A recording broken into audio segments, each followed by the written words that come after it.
नमस्कार.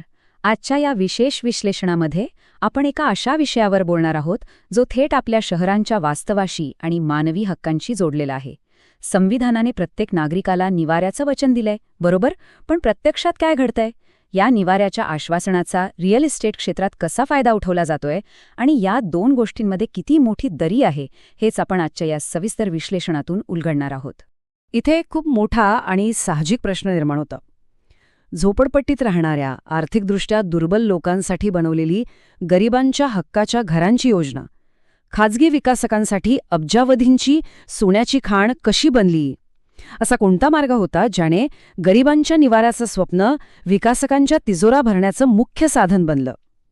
नेमकं हेच आपल्याला आज समजून घ्यायचंय. चला तर मग थेट या विषयाच्या खोलात शिरूया. आजच्या या प्रवासात आपण ऐतिहासिक ओल्गा टेलेस खटला, झोपडपट्टी पुनर्वसनाची नेमकी कार्यपद्धती, FSI आणि TDRचं गणित, रिअल एस्टेटमधले गैरव्यवहार, उभ्या झोपडपट्ट्यांचं विदारक वास्तव आणि शेवटी आपले कायदेशीर हक्क या सगळ्या टप्प्यांवरून जाणार आहोत. सुरुवात करूया एका ऐतिहासिक खटल्यापासून, ओल्गा टेलेस खटला. या संपूर्ण व्यवस्थेचा मूळ पाया समजून घ्यायचा असेल तर आपल्याला 1981च्या मुंबईत जावं लागेल.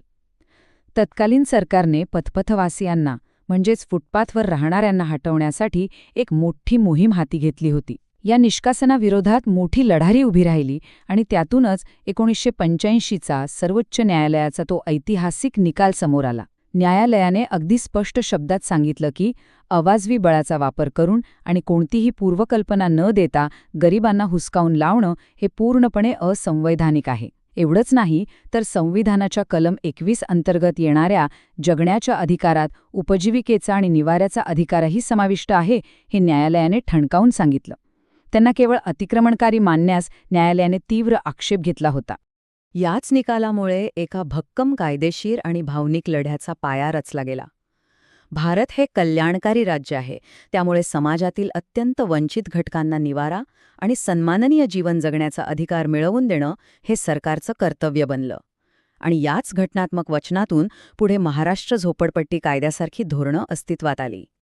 आता आपण बघूया की हे झोपडपट्टी पुनर्वसन नेमकं काम कसं करतं.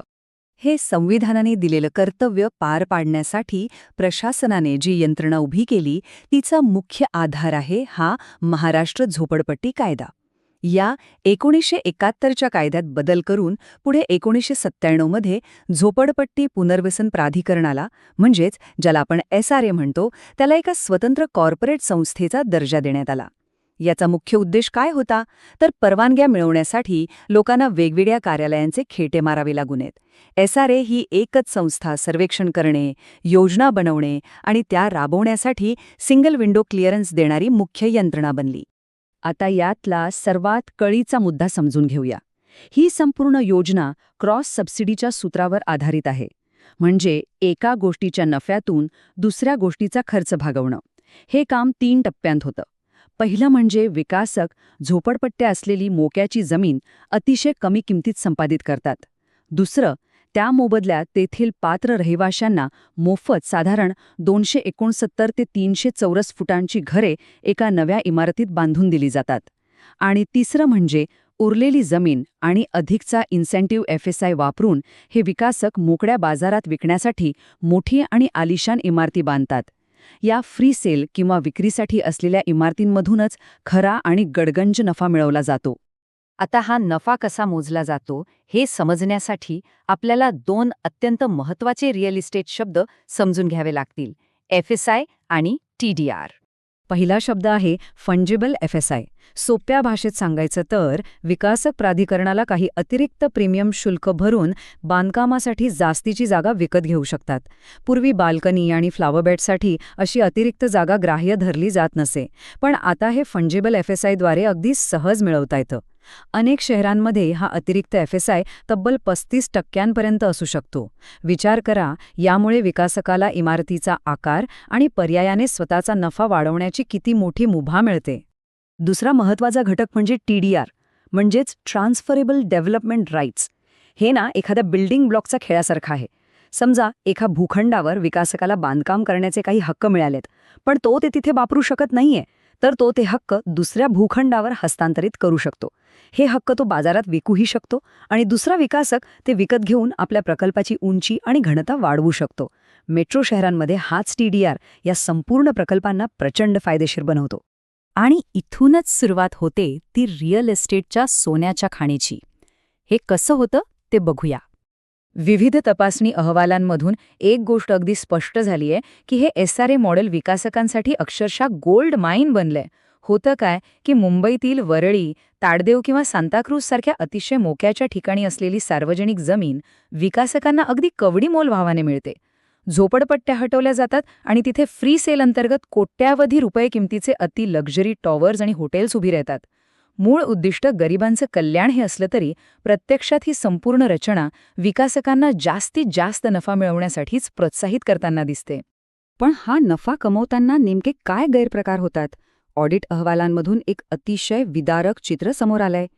इथे विकासक आणि नागरी अधिकाऱ्यांचं एक अपवित्र साठोलोटं तयार होतं. विक्रीच्या नियमांचा सर्रास उल्लंघन केलं जातं. बनावट लाभार्थी याद्या तयार करण्यासाठी कागदपत्रांमध्ये फेरफार केली जाते. कधीकधी तर झोपडपट्टीतल्या रहिवाशांची दुप्पट मोजणी दाखवून अधिकची जमीन बळकावली जाते, तर कधी जमिनीचं मूल्य फुगवून दाखवून शेकडो कोटी रुपयांचा अतिरिक्त फायदा लाटला जातो. हे सगळं अत्यंत नियोजनबद्ध पद्धतीने चालतं. आता ह्या सगळ्याच्या पलीकडे जाऊन बघूया उभ्या झोपडपट्ट्यांचं विदारक वास्तव. एका बाजूला विकासकांची अशी भरभराट होत असताना दुसऱ्या बाजूला ज्यांच्या नावावर ही योजना राबवली गेली त्या मूळ रहिवाशांच्या वाट्याला नेमकं काय येतं? एकाच जमिनीवर दोन टोकाची विसंगती पाहायला मिळते. एका बाजूला विक्रीसाठी बांधलेल्या लक्झुरी इमारतींमध्ये जागतिक दर्जाच्या सुविधा असतात, तिथे रिट्स कार्ल्टनसारख्या वास्तू उभ्या राहतात आणि कोट्यावधींचे व्यवहार होतात, आणि त्याच प्रकल्पातील पुनर्वसन इमारतींमध्ये मात्र केवळ 259 चौरस फुटांच्या घरात कुटुंबांना कोंबलं जातं. या इमारती अतिशय निकृष्ट दर्जाच्या साहित्याने बांधलेल्या असतात. सतत पाण्याची गळती, तुंबलेली गटारं आणि खालावलेला राहणीमानाचा दर्जा. म्हणूनच यांना आता उभ्या झोपडपट्ट्या असं म्हटलं जाऊ लागलंय. ही परिस्थिती किती गंभीर आहे हे काही ताज्या अहवालांमधूनही स्पष्ट होतं. अलीकडच्या अहवालानुसार पूर्ण झालेल्या अनेक SRA प्रकल्पांमध्ये बांधकामानंतर अवघ्या काही वर्षांतच वायुवेजनाचा अभाव आणि इमारतीला तडे जाण्यासारख्या मोठ्या संरचनात्मक समस्या निर्माण झाल्या आहेत. झोपडीतून पक्क्या घरात आल्याचा आनंद या रोजच्या नव्या समस्यांमुळे लगेचच मावळून जातो आणि तिथे राहणं अक्षरशः जीवघेणं ठरू शकतं. संशोधकांच्या एका तपासणी अहवालातलं एक वाक्य या संपूर्ण व्यवस्थेचं अपयश एका ओळीत मांडतं. त्यात असं म्हटलंय की झोपडपट्टी पुनर्वसन योजना हे कोणतंही सामाजिक गृहनिर्माण धोरण राहिलेलं नाही, तर हे समाज कल्याणाच्या नावाखाली राबवलं जाणारं रिअल एस्टेट धोरण बनलंय. आणि हेच खरं वास्तव आहे. राज्याची सत्ता आणि सार्वजनिक जमिनीचा वापर सामाजिक न्याय देण्याऐवजी खासगी बिल्डरांची संपत्ती वाळवण्यासाठी केला गेला आहे, हेच यातून सिद्ध होतं. पण थांबा, यावर काही उपाय आहे का? म्हणूनच आपण वळतोय आपल्या शेवटच्या आणि अत्यंत महत्त्वाच्या भागाकडे, आपले कायदेशीर हक्क जाणून घेणे. हे सगळं ऐकून थोडं हताश वाटू शकतं, पण चित्र पूर्णपणे निराशाजनक नाहीये. या भ्रष्ट साखळीविरोधात लढण्यासाठी कायद्याने काही भक्कम साधने दिलेली आहेत. महाराष्ट्र झोपडपट्टी कायद्यात स्पष्टपणे तक्रार निवारण समिती स्थापन करण्याची तरतूद आहे. याचाच अर्थ असा की जर विकासक किंवा अधिकारी गैरव्यवहार करत असतील तर नागरिकांना दाद मागण्यासाठी कायद्यानेच एक अधिकृत व्यासपीठ उपलब्ध करून दिलेलं आहे. अन्यायाविरोधात ह्या समित्या एक मजबूत ढाल म्हणून काम करू शकतात. कायद्यानं नागरिकांना दिलेलं हे संरक्षण कवच नेमकं कसं काम करतं? बघा, सर्वात महत्त्वाचं म्हणजे कोणताही पुनर्वसन प्रकल्प राबवण्यासाठी त्या भागातील किमान 70% पात्र रहिवाशांची अधिकृत संमती असणं कायदेशीररित्या बंधनकारक आहे. जर वाटप प्रक्रियेत पारदर्शकता नसेल किंवा लाभार्थी यादी तुम्हाला बनावट वाटत असेल तर त्याला थेट आव्हान देण्याचा पूर्ण अधिकार रहिवाशांना आहे. प्रशासनाने जर योग्य प्रक्रियेचं पालन केलं नाही तर राज्याच्या पैशांच्या नुकसानीविरोधात सर्वोच्च न्यायालय या प्रक्रियेत हस्तक्षेप करू शकतं आणि नागरिकांचं संरक्षण करू शकतं. याच संदर्भात 2025च्या सर्वोच्च न्यायालयाच्या एका ताज्या अहवालात अतिशय स्पष्ट इशारा देण्यात आला आहे. न्यायालयाने नमूद केलंय की विकासक आणि SRA अधिकाऱ्यांच्या या साठ्या लोट्यामुळे झोपडपट्टीतील रहिवाशांचं सर्वात मोठं शोषण होऊ शकतं. जर या प्रक्रियेवर कडक नियंत्रण ठेवलं नाही तर हे लोक अमानवीय परिस्थितीत राहण्यास भाग पडतील आणि कल्याणाच्या योजनांमध्ये त्यांना सर्वात शेवटी एका अत्यंत वंचित अवस्थेत ढकललं जाईल. आणि हे कोणत्याही लोकशाहीला परवडणारं नाही. शेवटी हे विश्लेषण संपवताना एक विचार करायला लावणारा प्रश्न आपण सर्वांनी स्वतःला आणि व्यवस्थेला विचारण्याची वेळ आली आहे. जर भारतासारख्या कल्याणकारी देशात निवारा हा प्रत्येक नागरिकाचा मूलभूत हक्क आहे, तर सार्वजनिक जमिनीचा व्यापार करून तिथे केवळ मोजक्या लोकांसाठी लक्झरी घरे बांधणे कितपत योग्य आहे? या आधुनिक शहरी विकासाची खरी किंमत कोणाला मोजावी लागत आहे? यावर नक्की विचार करा. या माहितीमुळे आपल्याला हक्क आणि व्यवस्थेतील त्रुटी समजण्यास नक्कीच मदत होईल. वेळ दिल्याबद्दल खूप खूप धन्यवाद.